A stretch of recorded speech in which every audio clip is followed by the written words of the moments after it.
In this sense, as I mentioned, Quizlet is an open technology.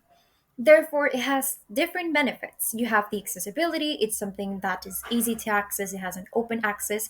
All you have to do is create an account, or the teacher can create one account for the the study session, and you can share that account, or they can join with just using their email.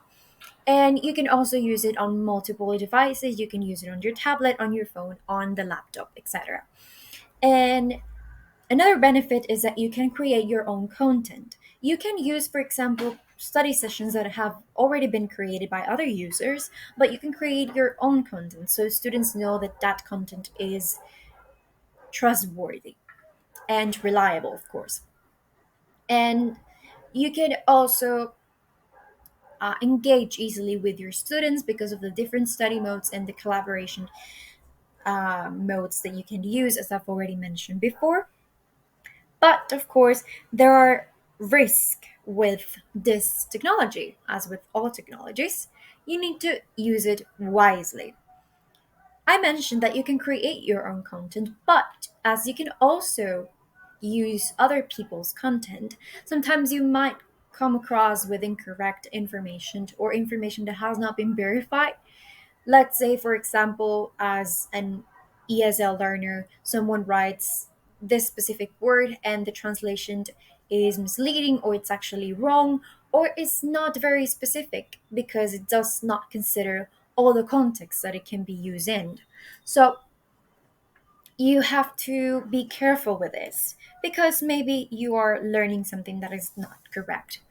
Also, Quizlet can create a sense of dependency because students might be tempted to use it anywhere and everywhere at the same time because it's available 24/7 if it's a if they're using a study session that it's always open for free access. So you have to be careful with this because students then might be thinking that they want to rely only on the technology and not actually trying to improve their memory and learn vocabulary.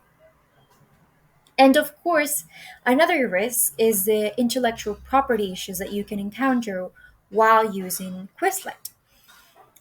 You have to be careful with the information that you are using in the flashcards.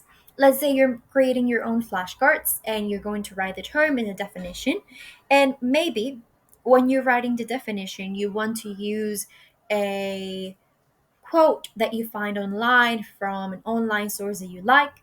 But if you are not actually crediting, giving credit to that source, then you are actually violating the copyright laws because you're using material as if it was yours and not giving credit to the original source.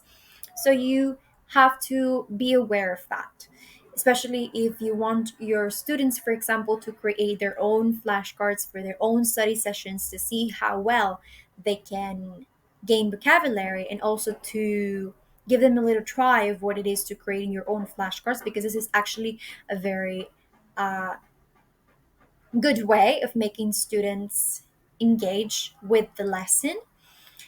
But you have to remind them that they have to be careful of what they write in the definition, and even they can include images inside Quizlet. So they have to be careful with what images are they including, what is the information that they're writing there. And this is something that is not on the PPT, but you also have to be careful with personal information because students might write down something that it's very personal in the definition, and this is going to be available for other users if it's not a private study set. So they have to be careful with this as well.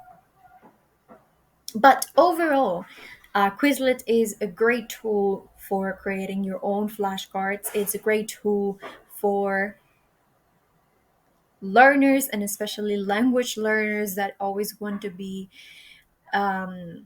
surrounding themselves with content in that language. This is a great way that in which you can practice terms in short and long term. So I highly, highly recommend using flashcards for this and finding the flashcards that work the best for you and creating your own set.